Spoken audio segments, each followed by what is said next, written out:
Hello hi అందరికీ నమస్తే. Welcome to Shri edutech channel.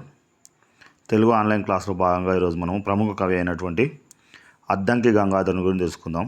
ఇతడు 16వ శతాబ్దానికి చెందినవాడు. ప్రాంతము ప్రస్తుతం గోల్కొండ కోటలో ఉన్నటువంటి గోల్కొండ నివాసి. రచన తపతి సవర్ణోపాఖ్యానం, అంకితం ఇబ్రాహిం కుతుబ్ షాకి ఇవ్వడం జరిగింది. ఈ తపతి సవర్ణోపాఖ్యానం అనేటువంటి 5 అశ్వాసాల ప్రబంధం. తపతి సవర్ణోపాఖ్యానం మూలము అరణ్య పర్వం నందలి తపతి సవర్ణుల కథ.